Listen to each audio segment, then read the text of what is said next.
자, 페이지 74페이지. 오늘은 연력학 법칙입니다. 오늘하고 다음 시간 두 번에 걸쳐서 연력학 법칙을 할 거예요. 연력학 법칙이 뭐냐? 역학? 단어 합쳐진 것 같죠? 그죠? 근데 얘는 우리가 앞쪽에서 배웠던 물체의 역학이랑은 완전히 달라요. 내가 포인트 단어만 하나씩 알려줄게요. 연력학 법칙은 뭐냐면 이 공간 안에 기체가 들어있는데 그 기체가 무슨 짓을 하는지 어떤 상태인지를 배우는 게 연력학이에요. 예를 들면 기체가 이 공간 안에 가만히 정지해 있진 않겠지. 끊임없이 움직일 거거든요. 그럼 그 기체가 가지고 있는 에너지를 뭐라 그래? 운동 에너지라 그래요. 그럼 여기에 기체들이 되게 많을 거 아니겠니? 그 중에 하나는 되게 빠를 거고 하나는 느릴 거예요.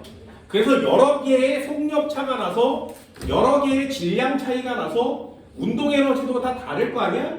그렇다면 그 공간 안에 있는 모든 기체의 운동 에너지를 다 더해요. 됐나요? 기체의 운동 에너지를 모두 다 더해. 그러면 그 공간 안에 기체가 가지고 있는 에너지의 총량이 나와요. 이해되셨나요? 그 에너지의 총량을 구하고 어떻게 변하고 어떻게 달라지는지를 배우는 게 연력학 제1법칙이라는 겁니다. 예를 들면 이 안에 그 기체들이 매우 활발히 움직인다면 속력이 되게 빠른 거죠. 자, 질문이요. 물체가 속력이 빠르되 차가운 거야? 뜨거운 거야? 그래요. 그게 다예요. 됐나요? 그럼 여기 공간에 온도가 높아지면 기체의 속력이 빠르구나. 운동 에너지가 많구나. 여기까지 되니? 그럼 해볼까요? 니네 기체의 속력을 재는 게 쉬울 것 같아? 온도를 재는 게 쉬울 것 같아? 그래, 당연한 거 아니겠어? 속력 잴 수 있니? 못 재요. 하지만 온도는 온도계로 잴 수 있죠. 그러니 물리는 우리가 알 수 있는 걸 가지고 알 수 없는 걸 대입하는 게 물리예요. 됐나요? 그래서 온도를 보고 온도가 높으니 여기 기체들이 운동 에너지가 크구나 라고 얘기할 수 있는 거예요. 됐나요? 그럼 단어 하나 묶어봅시다. 기체 분자의 운동 에너지는 무엇을 보면 알 수 있다고? 온도를 보면 알 수 있다. 이 단어 되게 중요해요. 그게 포인트 단어예요. 내가 온도를 보면 뭘 알 수 있다고? 기체 분자의 운동 에너지를 알 수 있다. 됐나요? 어렵지 않아요. 됐니? 물리에서 나오는 단어가 있습니다. 아까 얘기했어요.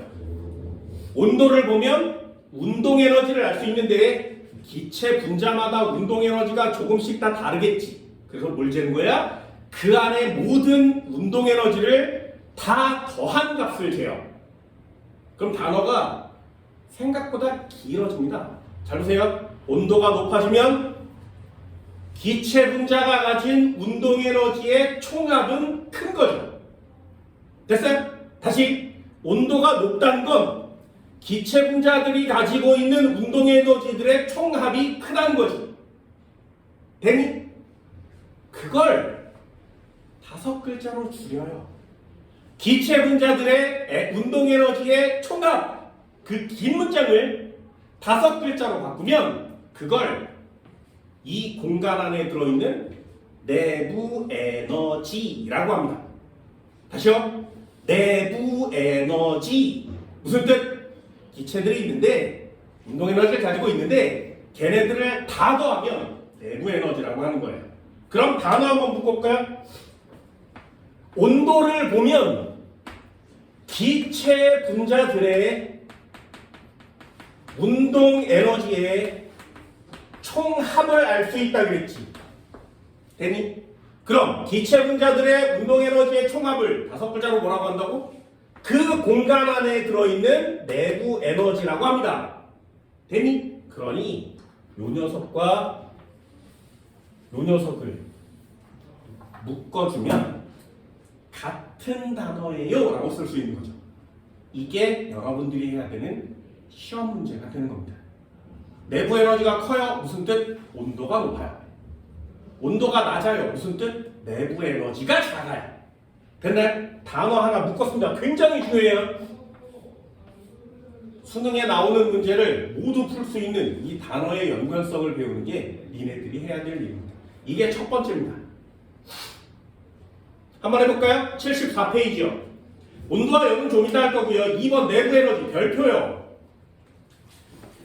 거기 뭐라고 써있냐면 기체 분자의 운동 에너지와 기체 분자의 상호작용에 의한 포텐셜 에너지의 총합 이렇게 써있습니다. 단어 되게 길지? 그걸 5글자로 내부 에너지라고 합니다. 1번 이상기체의 내부 에너지. 이상기체는 구성 분자 사이의 상호작용이 없으므로 충돌도 하지 않고요.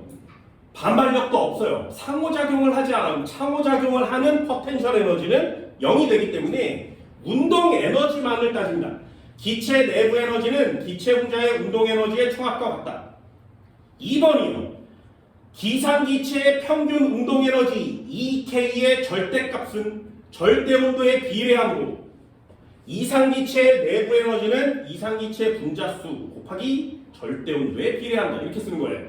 거기에 단어를 꼭 밑줄 그세요. 이상기체의 평균 운동 에너지는 여기까지 밑줄. 그 다음에 건너뛰어서 절대 온도에 비례한다. 맨 끝에 있죠. 여기까지 밑줄이에요. 그 문장이 굉장히 중요한 오늘 수업 이 연력학 제1법칙의 포인트 문장입니다.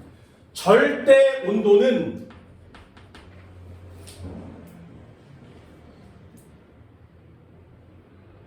내부 에너지에 비례해요. 이런 뜻이에요.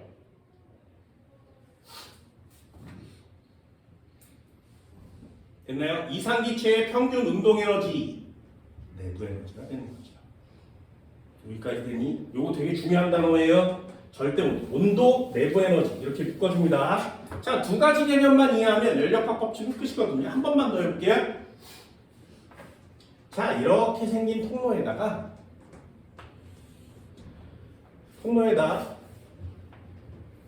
구멍을 막고요. 여기다가 사람을 넣었어요. 이 사람은 김기채 씨. 자, 이러면 되겠습니다. 김기채 씨 한 명을 여기다 놓고요. 자, 이 김기채 씨한테 얘기를 하는 거야. 자, 이 벽을 좀 밀어볼래? 라고 얘기해요.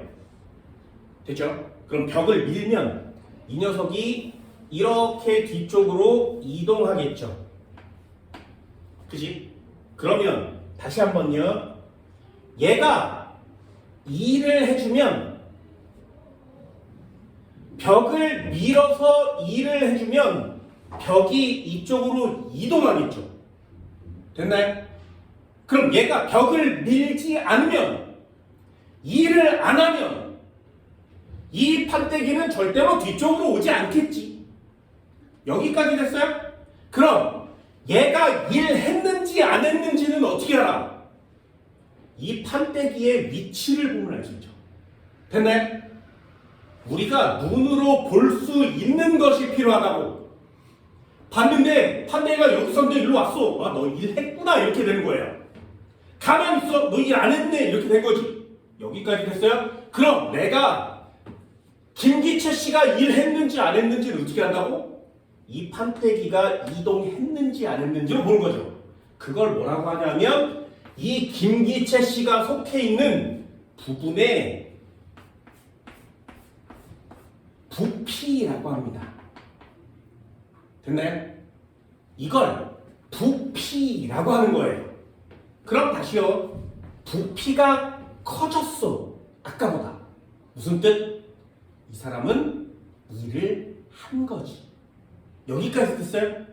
여기까지 해서 부피가 변하지 않는데 무슨 뜻? 일을 안 한 거예요. 여기까지 됐나요? 굉장히 중요한 단어예요. 그럼 잘 봐. 일의 양은 W라고 쓴다 그랬어요. 됐지? 그럼 나는 뭘 보면 알 수 있다고? 부피가 변했는지 변하지 않았는지를 보면 일했는지 안 했는지 알 수 있지. 되니? 어느 때는 부피가 조금밖에 안 변했대. 그러면 일을 적게 한 거 맞지. 부피가 많이 변했대. 그러면 일을 많이 했다는 걸 알 수 있죠. 됐나요? 그럼 일이란 단어와 부피 변화량이란 단어는 같이 묶을 수 있죠. 됐나요? 자, 두 개가 다 끝났어요. 다시 맨 처음에 했던 건 뭐라고? 내부 에너지는 내가 직접 측정할 수 없으니 뭘 보고 알 수 있다고? 온도를 보면 알 수 있다고. 되니? 온도를 보면 나는 그 안에 내부 에너지가 많은지 적은지를 알 수 있다는 거죠. 두 번째, 얘가 일했는지 안 했는지는 어떻게 알아? 부피가 변했는지 안 변했는지로 알 수 있다. 여기까지 됐어요? 이 두 가지가 니네가 배우는 연력학 법칙의 포인트예요. 처음 배울 때는 되게 어려운 것 같지만 이 사람 단어들이 많이 나오거든요. 그런데 한 번만 배우고 나면 다시는 안 잊어버릴 수 있는 부분이기도 합니다. 그만큼 쉬워요. 됐나요? 연력학 법칙은 어렵지 않아요. 한 번만 더 해볼까요? 자, 한 번만 더 해볼게. 잘 봐.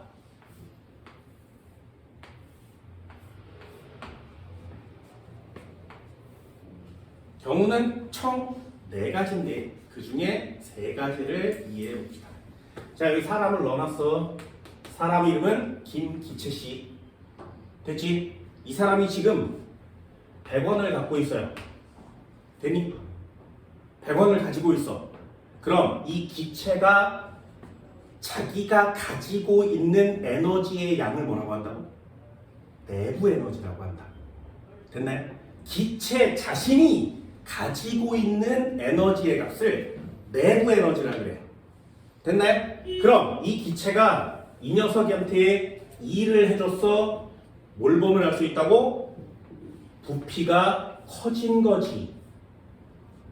되니? 일을 하는데 20줄의 에너지 써먹은 거예요. 그러면 결론. 부피를 이만큼 늘렸어. 김기채 씨는 여기 있어. 일하는데 20을 써먹었으니까 자기 자신이 갖고 있는 에너지는 얼마가 남았어? 80이요. 여기까지 됐어요? 됐어? 어렵지 않지? 어렵지 않지? 한 번만 더요.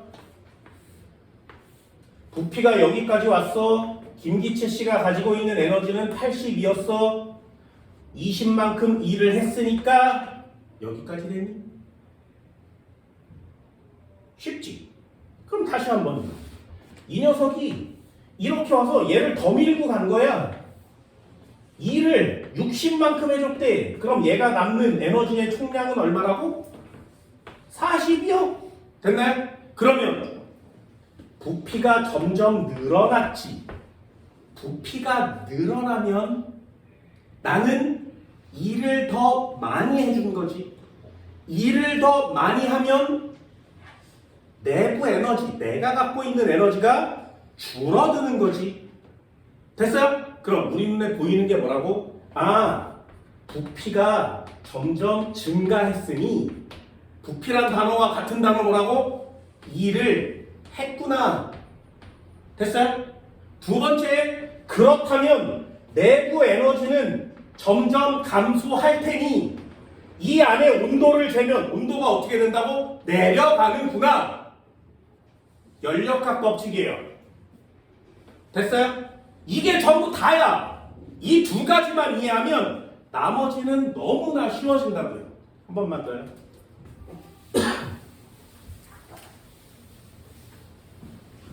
자, 한 번만 더 해볼게.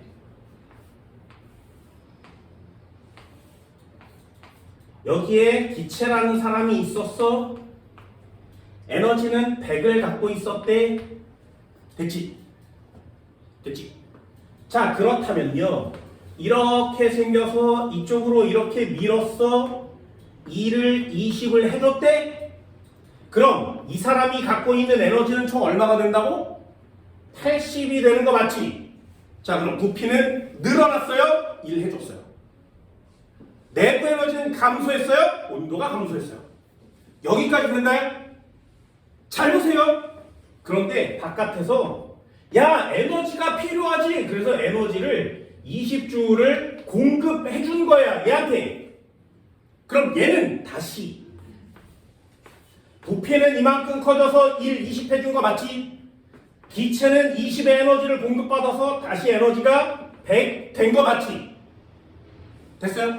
그렇다면 요 20을 공급해 주면 내부 에너지가 다시 커지겠지.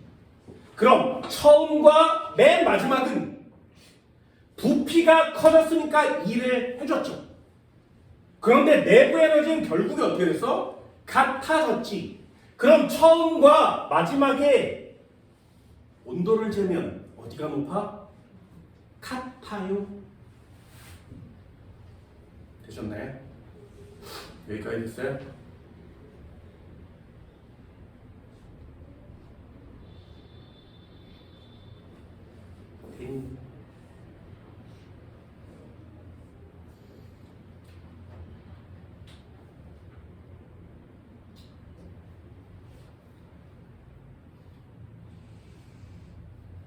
어렵지 않죠? 어렵지 않죠? 하나만 더 해볼까요? 마지막 하나요. 결론입니다. 얘네도 이런 걸 배우고 나면 과학이 좀 재밌어질 수도 있어요. 예를 들어볼게. 복습. 진짜 복습이에요.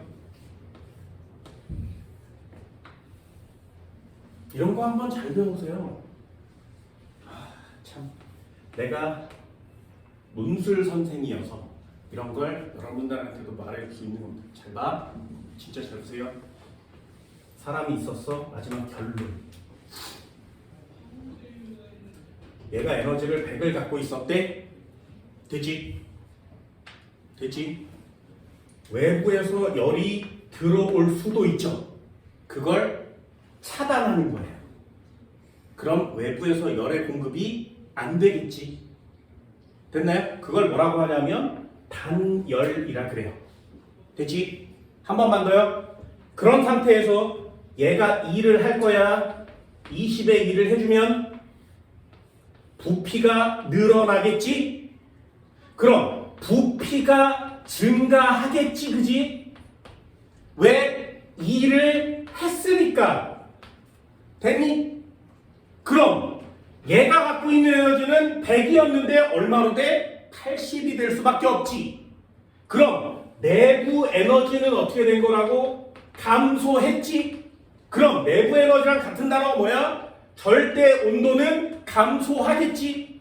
여기까지 됐어요? 그럼 결국에 단열 상태에서 부피가 증가하면 온도는 어떻게 돼야 돼? 낮아져야 돼. 다시 단열 상태에서 부피가 커지면 온도는 낮아져야 된다고. 되니? 잘 보세요. 니네 아래쪽에 공기가 있었어? 여기가 뜨거워지면 이 공기는 위로 올라가죠. 올라가요. 단열 상태야. 그러면 이 기체는 올라갈수록 기압이 낮아지지. 그러면 밖에서 누르는 압력이 적어지죠. 그럼 어떻게 돼? 커져요. 커져요. 부피가 어떻게 된 거야? 증가한 거죠. 부피가 증가하면 뭐 해준 거야? 일을 한 거지. 그러면 이 안에 내부 에너지는 어떻게 된다고? 감소하겠지. 내부 에너지가 감소하니까 온도는 어떻게 돼? 감소하겠지. 그래서 온도가 점점 내려가다가 기체가 액체가 되는 온도에 도달하면 물방울이 되는 거예요. 그래서 구름이 되겠지. 이해되니? 왜 구름은 하늘에만 있을까요? 그게 이거예요. 공기가 하늘로 올라가면 부피가 증가해서 온도가 감소하는 효과가 나타납니다. 중학교 때 뭐만 배워? 부피 증가하면 온도가 감소해요. 단열 팽창이라고 하거든요. 부피 증가하면 온도 감소해. 그 단어를 바꾸는 거예요. 아, 일을 해줬네? 그럼 내부 에너지가 감소하겠지? 라고 물리용 용어로 바꾸는 거예요. 됐나요? 산을 타고 올라가면 공기가 올라가기만 하면 팽창을 하니까 온도 낮아져요. 구름이 생기는 거죠. 당연하지 않겠니? 그럼 반대로 내려오면 구름이 없어지겠죠? 그럼 공기가 올라가려면 상승 기류가 돼야 되니까 이걸 저기압이라고 하는 겁니다. 그래서 저기압이 생기면 비가 오는 거예요. 당연하지 않겠냐? 한 번만 더 해볼까요? 이거 아는 사람 있나? 잘 봐. 겨울에 추워. 손이 시려. 그럼 니네들 입김을 불지. 그 입김을 불 때 입을 크게 하니 작게 하니? 내본 적 있어요? 작게 해요? 손 시려워. 이래? 그럼 이러니? 다시요. 커피를 샀어. 또는 차가 왔어. 졸라 뜨거워.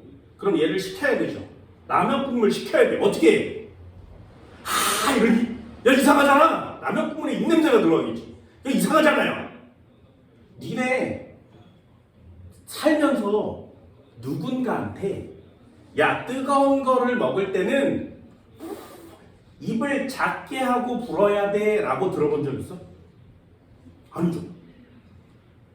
차가운 걸 따뜻하게 하려면 입을 크게 해야 돼 라고 들어본 적 있어? 한 번도 없지. 그런데도 스스로 하죠. 왜? 온도 차이가 나니까. 왜 그런 거야 이건? 왜 그런 거냐? 그게 이과생이거든요. 잘 보세요.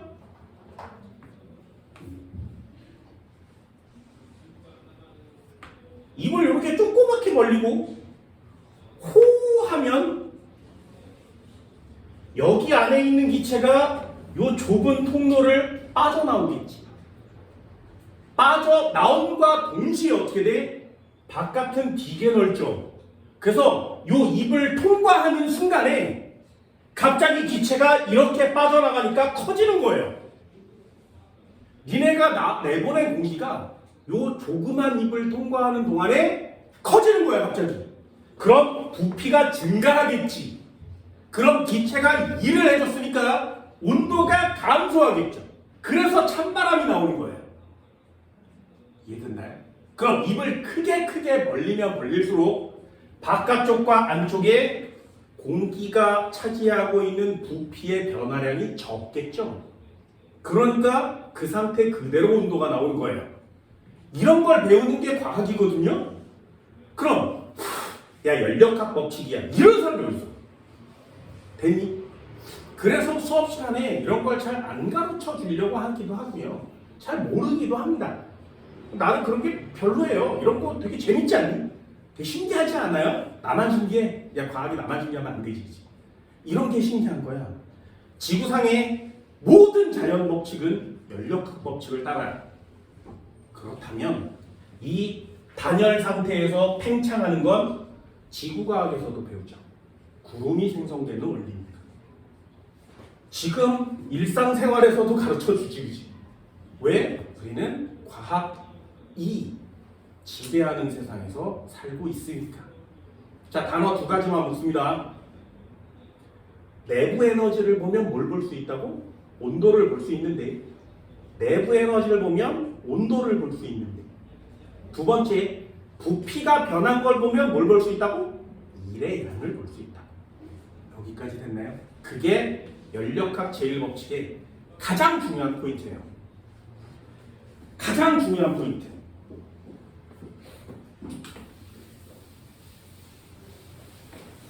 하나도 어렵지 않습니다. 하나도.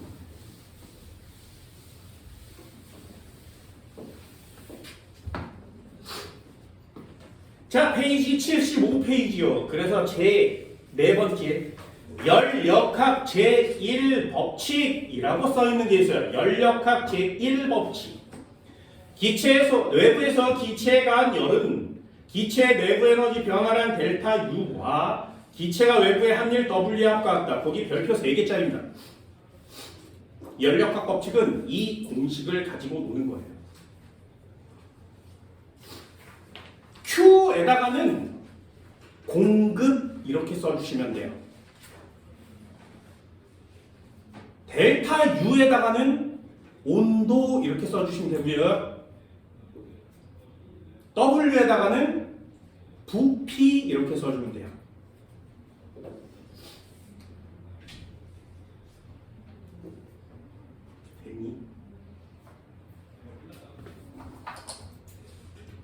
자, 물리 한번 해볼까요? 물리할 수 있는 사람은 한번 덤벼보세요.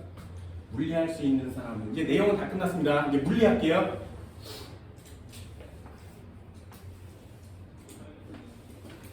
물리야 이게 됐지? 물리는 좀 어려우니까 오늘 수업 끝나고 나면 와 이거밖에 기억이 안 나겠죠. 하지만 이 물리는 아 이런 게 있구나 라고 여기면 돼요. 왜? 이 과정이 시험 나오지는 않거든요. 한 번쯤은 봅시다. 물리라 그랬어요. 이런 걸 할 수 있으면 좀 멋있거든요. 자, 사람이 있어서 여기에 이만큼 공간이 있어서 됐지? 자, 얘가 일을 했는지 안 했는지는 뭘 보면 알 수 있다고? 이 판때기가 움직였는지 안 움직였는지로 알 수 있다 그랬죠? 됐나요? 잘 보세요. 자, 이 사람이 한 일의 양은 W. 자, 일의 양을 구하는 공식은 힘에다가 이동 거리를 곱하지. 되니? 자, 물리한다 그랬습니다. 됐어요? 두 번째, 이 힘은 NA로 바뀔 수 있죠. 그런데 열역학 법칙은 NA로 바꾸지 않습니다. 그걸 뭐라고 하냐면 압력이라 그래요. 압력. P. 자, 압력 무슨 뜻? 내가 여기를 누르는 힘이죠. 그죠? 됐나요? 압력은 누르는 힘이에요. 압력은 누르는 힘. 돼서 압력은 누르는 힘. 그래서 니네 스키 타본 적 있어요? 오, 스키 타봤어? 오, 진짜 한 번도 진짜. 스키를 탈 때 말이야. 여기에 막대기를 이렇게 긴 걸 신지, 그지? 그러면 여기 눈 위에 서 있을 수 있죠. 옛날 사람들은 여기에 발 이렇게 넓은 걸 신었다고 그랬잖아요. 자, 스키를 신으면 눈 위에 떠서 움직일 수 있어요. 여기까지 됐어요? 그런데 똑같은 애한테 스키 대신에 스케이트를 신기면 눈 위에 쓸 수 있니? 이상하지? 그죠? 이상하죠? 왜 스키 같은 넓은 애를 신으면 눈 위에 쓸 수 있는데 왜 스케이트 같이 뾰족한 걸 신으면 눈 위에 설 수 없니? 얘네 둘은 몸무게가 똑같은데 말이야. 됐어요? 그건 이 바닥을 누르는 압력 때문에 그렇습니다. 중력 때문에 상태가 변하는 게 아니에요. 그 바닥을 누르는 압력이 얼마냐에 따라 달라지는 거예요. 됐나요? 그럼 압력은 몸무게만으로 정해져? 아니요. 바닥면에 힘이 작용하는 면적이랑도 상관이 있는 거예요. 예를 들면 이게 과학이거든요. 플라스크를 이렇게 준비해 놓고 여기를 막아 그리고 물을 똑같은 양을 집어넣으면 이쪽과 이쪽은 몸무게가 똑같겠죠. 됐죠? 얘네 둘을 스폰지에다가 올려요. 똑같이. 얘네 둘을 스폰지에다가 올려. 똑같이. 됐나요? 그럼 얘는 바닥면이 되게 넓지. 그러니까 몸무게가 분산되는 효과가 나타나요. 얘는 바닥면이 되게 좁지. 그러니 몸무게가 한쪽에 집중되는 현상이 나타나요. 그러니까 얘는 조금밖에 안 내려가고요. 얘는 깊숙이 내려간다고 이렇게. 되니? 아래쪽으로 누르는 압력은 면적에도 비례합니다. 반비례하죠. 그래서 압력을 어떻게 쓰는 거냐면 위에다가 힘이라는 단어를 쓰고요. 아래에다가 면적을 쓰는 거예요.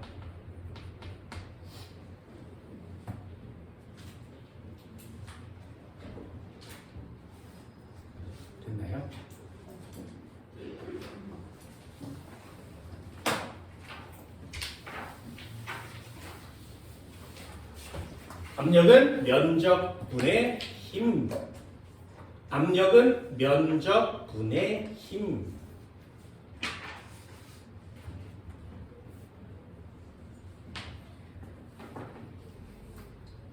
야, 이런 얘기를 하면 친구가 없어지는데 말이야. 압력의 단위는 파스칼이라고 합니다. 파스칼이라는 사람이 압력의 단위를 정의했어요. 그래서 파스칼이라고 하고요. 힘의 단위는 뉴턴이죠. 면적의 단위는 제곱미터거든요.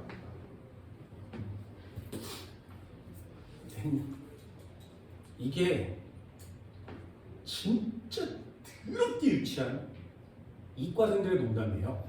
니네들도 하나 해줄까? 나한테 욕을 했대. 단언하게 나한테 욕을 했대요. 뭐 돌멩이 던졌대. 나도 이런 거 하기 싫어. 이게 얼마나 웃긴 거냐면 아인슈타인이랑 누군지 알죠? 뉴턴이랑 술래잡기를 해요. 아인슈타인이 술래야. 뉴턴이 숨어요. 그래서 아인슈타인이 눈을 가리고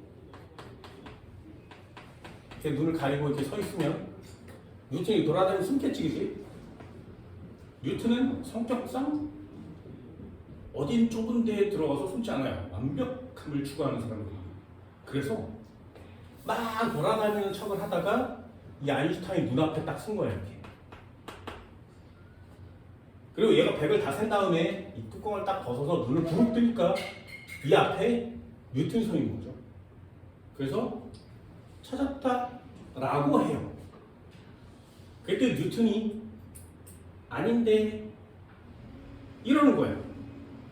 그래서 뭔 개소리야 그랬더니 바닥을 보게 여기다가 1m, 1m짜리 손을 그어놓고 그 안에 들어가 있는 거예요. 나는 단위 면적 위에 서 있는 뉴턴이지. 그래서 난 지금부터 파스칼이라네. 이렇게 된 거예요. 엄청나게 웃기지. 뭔 소리인지 잘 모르겠지. 그치? 제가 뉴턴인데 1m 면적 위에 서 있다고 뉴턴이 아니래요. 파스칼이래. 됐니? 이런 걸 이과형 농담이라고 하는 거거든요. 문과 가시면 돼요. 이과생이에요. 뭐 하는지 알겠어요? 일단 문과생인 거지, 그치? 어쩔 수가 없어. 내가 하기 싫다 그랬지. 돌 던져, 괜찮아. 괜찮아. 자, 됐나요? 여기까지? 압력은 힘을 단면적으로 나누셔야 됩니다. 됐죠? 그럼 바꿔볼게요. 힘 대신에 뭘 바꿀 수 있어? 얘를 넘기면 압력에다가 곱하기 단면적에다가 곱하기 이동거리 할 수 있죠. 됐니? 여기까지 됐어요? 그럼 잘 봐. 단면적이라고 하는 애는 이 녀석을 미는 면적이에요. 됐지? 이동거리는 여기서부터 여기까지를 이동거리라고 하거든요. 질문이 단면적에다가 이동거리를 곱하면 뭐가 나올까요? 뭔 말인지 알겠어요? 이 물리야, 물리. 원기둥에 부피를 재려면 이 단면적에다가 높이를 곱하는 거 맞지? 그게 얘. 단면적에다가 이동거리를 곱해주면 높이의 개념이 되는 거 맞죠? 그래서 얘네 둘을 합쳐서 압력에다가 부피예요. 이렇게 바뀌는 거예요. 되니? 그럼 달라지는 게 뭐야? 얘를 준 힘이 일정하고 단면적이 일정하니까 얘네 둘은 변하지 않죠. 힘 계속 주고 있고요. 단면적은 변하는 값이 아니지. 그러니 힘 일정, 단면적 일정, 힘 일정, 단면적 일정, 힘 일정, 단면적 일정. 됐어요? 그럼 뭐만 변하는 거야? 이 상황에서 이동거리만 변하죠. 그치? 그러면 얘 중에 요 녀석만 변하지. 됐니? 그러면 요 녀석이 변하겠죠. 그래서 부피의 변화량을 보면 일의 양을 알 수 있는 거예요. 이게 물리예요. 부피의 변화량은 일의 양과 같다. 됐니? 부피의 변화량, 일의 양과 같다. 자, 이쪽으로 한번 와볼까? 정리 한번 해볼게요.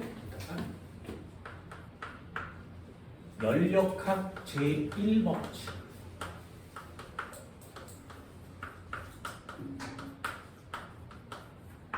연력학 제1법칙을 다른 말로 뭐라고 하냐면 에너지 보존 법칙이라 그래요.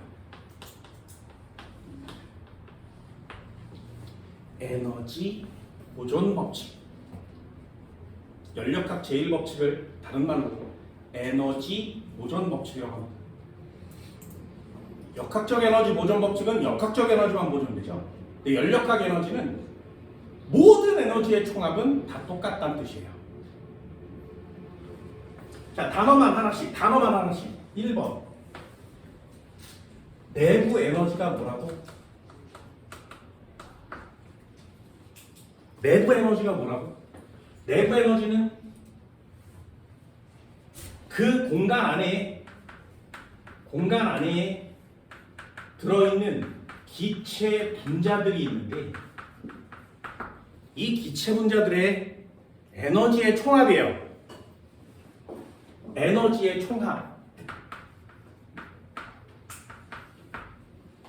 이 에너지는 두 종류가 있는데 하나는 운동 에너지가 있고요. 하나는 포텐셜 에너지가 존재하겠지.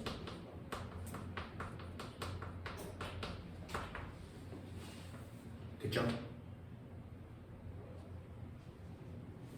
그런데 이상기체의 경우에는 이 포텐셜 에너지가 0입니다. 이상기체는 포텐셜 에너지가 존재하지 않아요. 그래서 이 녀석이 살짝 지워지는 거지. 그죠? 그러면 묶어볼까요? 내부 에너지는 U라고 쓰는데 U는 결국에 기체 분자들의 운동 에너지의 총합이구나.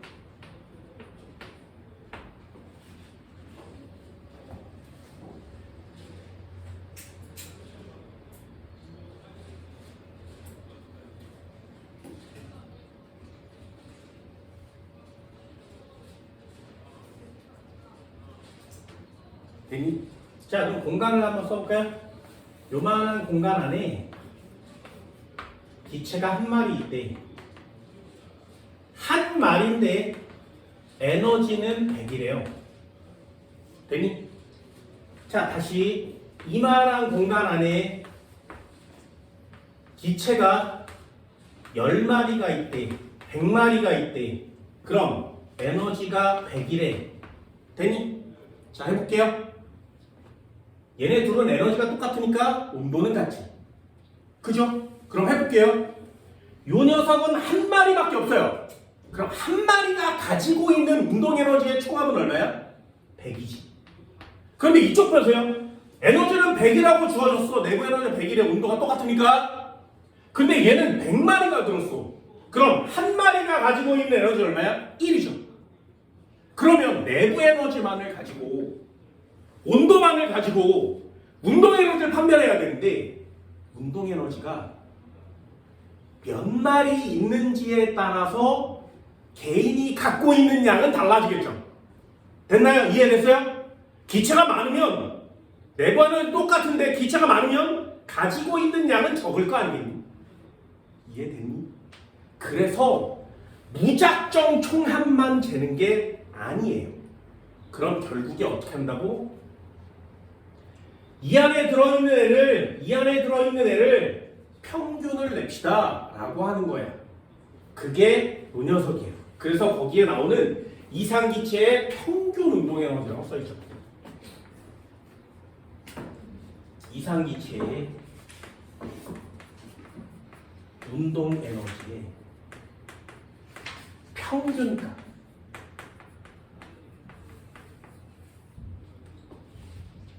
요게 높다면 절대 온도가 높은 거예요 라고 쓰는 거예요. 그래서 단어 중요합니다. 평균 운동 에너지가 절대 온도에 비례해요. 평균 운동 에너지가 절대 온도에 비례해요.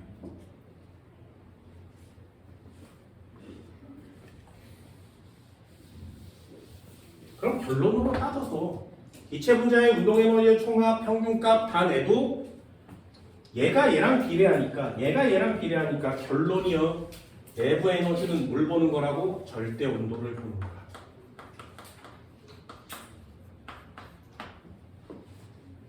내부 에너지 뭐? 절대 온도.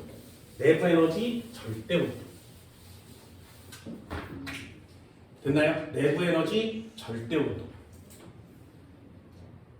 그럼 여기다가 한번 써봅시다. 첫 번째요. 내부 에너지는 뭐라고 쓰는 거야? 절대 온도라고 씁니다. 됐지? 그럼 내부 에너지가 증가하면 온도는 어떻게 된 거라고? 증가하겠죠. 그죠? 높은 거예요.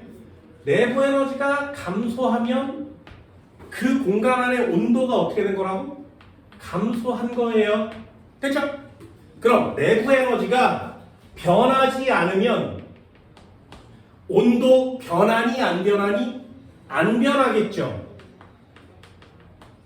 됐나요? 그럼 내부 에너지만 같으면 온도는 같아요. 내부 에너지가 변하지 않으면 온도는 변하지 않아요. 내부 에너지가 커지면 온도는 높아져요. 됐나요? 그럼 니네들이 머릿속에 넣어야 되는 단어 딱 하나죠. 내부 에너지와 온도요. 됐니? 그게 연력학 제1법칙의 첫 번째 포인트입니다. 자, 두 번째 포인트까지 한번 가볼까요? 두 번째요. 일해하는 W.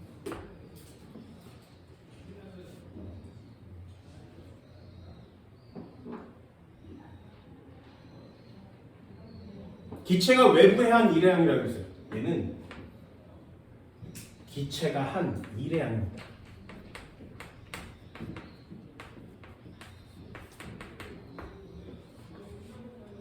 별로 어려운 단어는 없고요. 그 다음이 중요한 거거든요. 자, 물리한다 그랬습니다. 물리 해봅시다. 아까 했던 거 간단하게 해볼게요.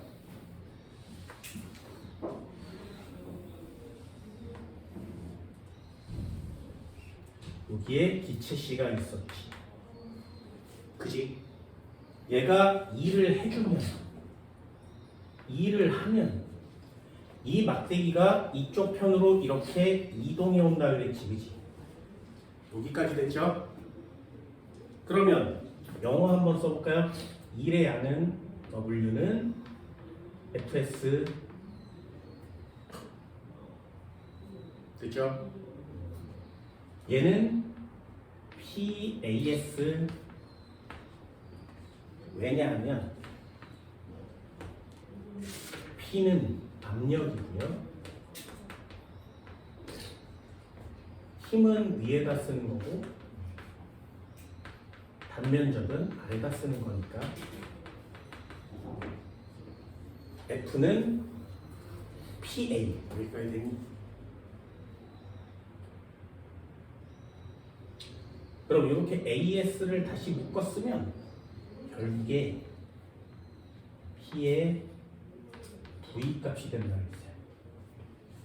이게 일해야죠. 그래서 결론, 일해양을 보면 이 녀석이 일정한 경우에 얘는 부피의 변화량입니다.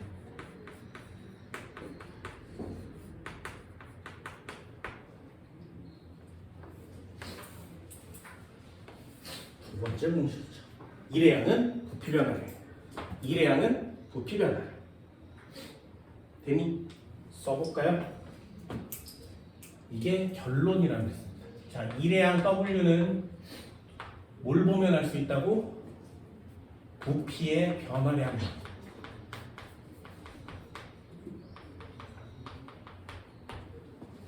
됐지? 그럼 부피가 증가했으면 나는 어떻게 한 거야? 일 한 거지. 됐나요? 이건 한국말로 일 한 거예요. 얘는 이렇게 씁시다. 해준 일이에요. 일을 직접 한 거죠. 됐나요? 해준 일이에요. 그럼 부피 변화량이 없으면 델타 V가 0이면 일 한 거야 안 한 거야? 안 한 거지. 그래서 W도 0이에요.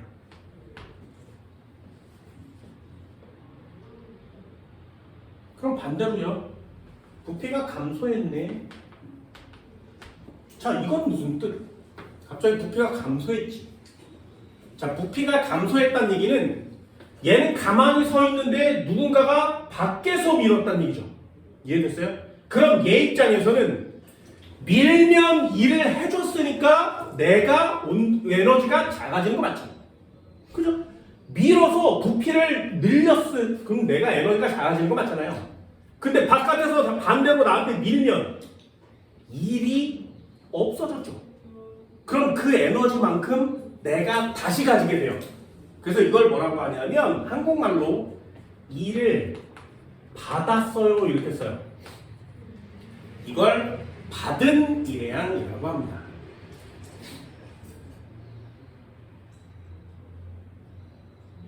공식이 없다 보니 국어시험 문제처럼 주잖아요.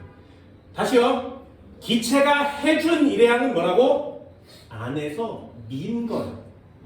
기체가 받은 일의 양은 뭐라고? 밖에서 안으로 들어온 거야. 됐나요? 그럼 해준 일의 양을 물어본다면 부피가 커진 걸 구하시면 되고요. 받은 일의 양을 구해라 그러면 부피가 작아진 걸 구하시면 됩니다. 한국말이어서 좀 어렵습니다.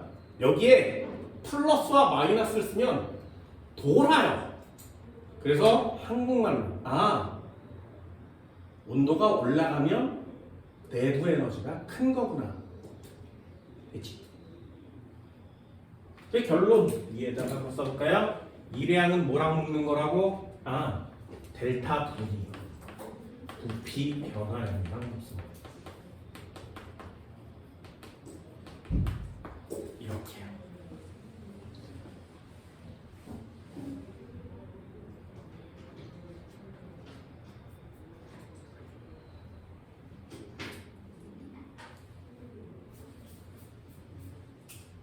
그럼 마지막 결론 이제 다 끝났습니다. 이제 결론까지만 오면 이내는 실전을 할 수 있는 케이스가 돼요. 연력학 법칙이 어렵지 않거든요. 이 세 단어만 이해하시면 됩니다. 다시 한번 해볼게. 마지막 결론. 사람이 있었어. 됐지? 100의 에너지를 갖고 있었대. 됐지? 얘가 2를 해줬어. 20을. 됐지? 뭘 보면 알 수 있다고? 부피가 커진 걸 보면 알 수 있다고. 그럼 얘는 내부 에너지가 80으로 줄어들겠지? 여기까지 됐나요? 됐어? 그럼 다시 바깥에서 열량을 공급해주면 얘네는 에너지가 다시 올라가겠지?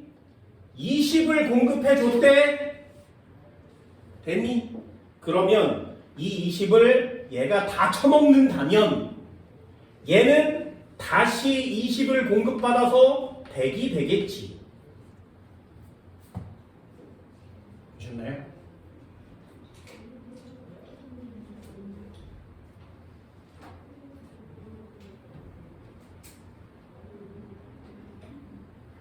그러면 이 공간 안에 전체 에너지는 총 얼마가 됐니? 얘 100 갖고 있었는데 일회양 20 한 거 맞죠? 나 얼마 공급해 줬으니까 20 공급해 줬으니까. 그럼 원래 처음에 에너지는 100이었지. 그죠? 그런데 나중에 에너지는 120이 된 거 맞지? 얼마를 공급해 줬으니까 20을 공급해 줬으니까 에너지의 변화량이랑 공급한 양은 같죠. 좋네요. 그럼 여기다가 100이었는데 80이 됐다는 얘기는 내부 에너지는 얼마 감소한 거야? 변화량은 얼마니? 20이죠. 일회양은 얼마 증가한 거야? 20 증가했지. 어때요? 내부 에너지 변화량과 일회양은 같죠. 얘가 감소하면 얘는 증가하죠. 되니? 그럼 감소량과 증가량을 더하면 얼마야? 0이요. 됐나요? 공식 한번 써볼까요? 다시 한번 해볼게. 이걸 차근차근 한번 해볼게요. 요거만 이해하시면 됩니다. 다시. 여기 사람이 있었어. 물체가 이렇게 있었어. 처음에 에너지는 100이었어. 됐지? 됐나요? 그럼 내부 에너지는 처음에 100이었는데 처음에 일회양은 0이었죠. 그치? 아무것도 안 하는 상태니까. 그럼 전체 에너지의 총합은 얼마야? 100이죠. 됐나요? 2를 얼마 해줬다고? 20을 해주니까 일회양이 20으로 늘어난 거 맞지? 그랬더니 내부 에너지가 얼마 된 거야? 80으로 감소한 거 맞지? 전체 에너지는 100이니까. 됐어요? 그럼 내부 에너지의 감소량과 일의 증가량은 어떻게 해야 돼? 같아야 돼요. 다시 내부 에너지의 감소량과 일의 증가량은 같아야 되죠. 됐어? 그럼 감소량을 마이너스 값이라고 쓰고 증가량을 플러스 값이라고 쓰면 이항하면 0이죠. 되셨나요? 그래서 결국에 얘를 공식으로 바꾸면 내부 에너지의 변화량과 일의 양은 같아요. 하나는 마이너스면 하나는 플러스, 하나는 플러스면 하나는 마이너스죠. 그래서 넘기면 얘를 넘기면 0이 됩니다. 뭐가? 내부 에너지의 변화량에 2를 더한 값이.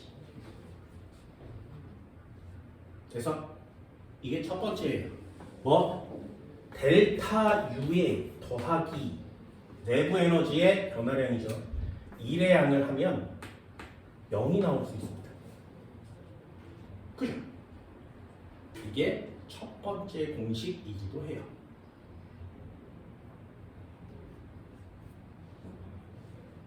자, 두 번째도 공식 한번 해볼게요. 아직 안 끝났습니다. 여기에다가 열량을 20을 공급해주면 됐지? 그러면 얘는 갑자기 100이 되겠죠. 되니? 얘는 갑자기 그대로 20으로 멈춰있겠지? 여기까지 이해됐어요? 열량을 공급해주면 이 20의 에너지를 얘가 다 처먹을 거니까. 됐어? 그럼 에너지의 총합이 어떻게 돼? 120이 되죠. 그지? 여기까지 됐니?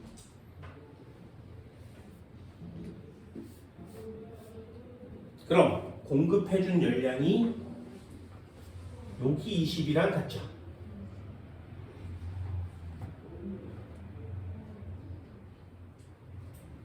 이해됐어요?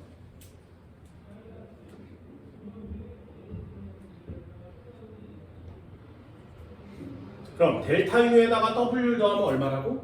0. 그럼 공급해준 열량이 20이라면 델타 U에 W를 더하면 얼마가 돼야 돼? 20. 델타 U에 W를 더한 값에다가 Q만큼 증가하겠죠. 그죠?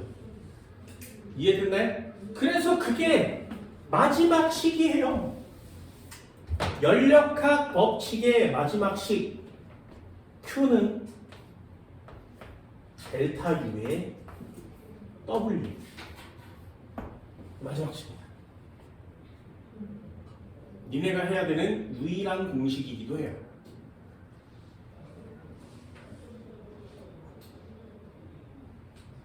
Q는 델타 U의 W. Q는 델타 U의 W. Q는 델타 U의 W. 얘는 열량이라고 하고요.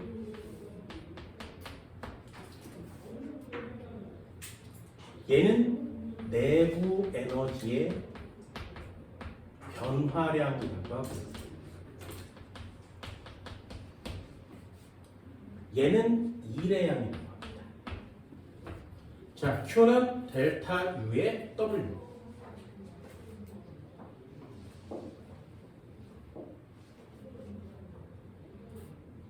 이렇게 써도 되고요.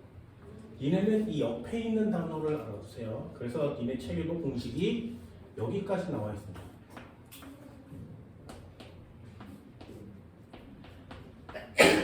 여기까지 나와 있는 거죠. W 대신에 P 델타 V를 집어넣은 거니까. 얘는 압력,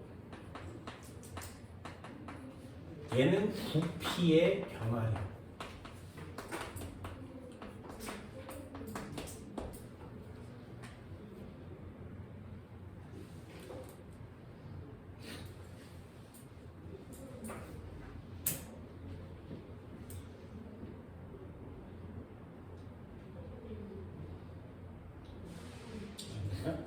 밑에다 정리를 해주면 내부 에너지는 뭐랑 단어가 연결된다고? 절대 온도.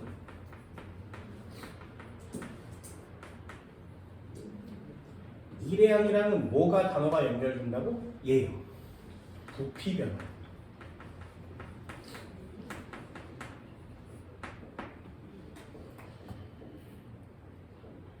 이게 니네가 해야 되는 공식이에요. 아, 내부 에너지 변화량은 온도를 보면 되는구나. 아, 일회양은 부피 변화를 보면 되는구나.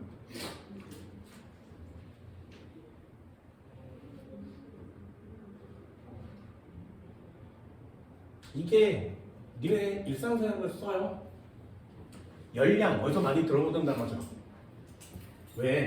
뭐 과자 봉다리 같은 게 뒤에 보면 몇 그램 먹었을 때 열량 몇 킬로칼로리 써 있잖아요. 이 한 봉다리 다 처먹으면 900킬로칼로리 써 있잖아요. 그게 얘예요. 니네가 그 과자를 한 봉다리를 다 처먹는다면 니네의 몸 안에 열량이 들어온 거지. 그러면 그 열량을 가지고 니네 몸뚱아리에서 두 군데다 쓸 건데 하나는 온도를 높이는 데 쓴다. 됐니? 하나는 부피를 변화시키는 데 쓴다.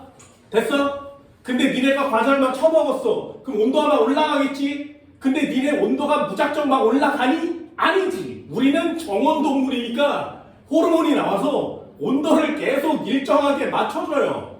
그럼 온도 변화하는데 써? 안 써? 못 써. 그럼 어떻게 해? 부피를 늘리는 거지. 당연한 거죠. 그러니까 뚱뚱해지는 거예요. 여기까지 됐어. 이건 자연의 섭리잖아요. 물리라고 연력학 법칙을 배우지만 우리가 일상생활에서 보는 것들은 전부 다 연력학 법칙에 해당하는 거 맞지? 이해됐나요? 그래서 중요한 거예요. 단 물리뿐만 아니라 일상생활에서 굉장히 많이 쓰이기 때문에 이런 녀석들은 잘 해주시는 겁니다. 됐나요? 그럼 나중에 니네들 보일 법칙, 차를 법칙 이런 거 들어봤죠? 그런 거 배울 때 그걸 연결시키면 선행을 배우는 이유죠. 옛날에 배웠던 과학이 이해되고 쉬워진다. 예전에 암기를 했다면 지금은 이해하는 겁니다. 샤른의 법칙 뭐야? 찌그러진 탁구공을 뜨거운 물에 넣으면 원래대로 되돌아오는 거죠. 되잖아요.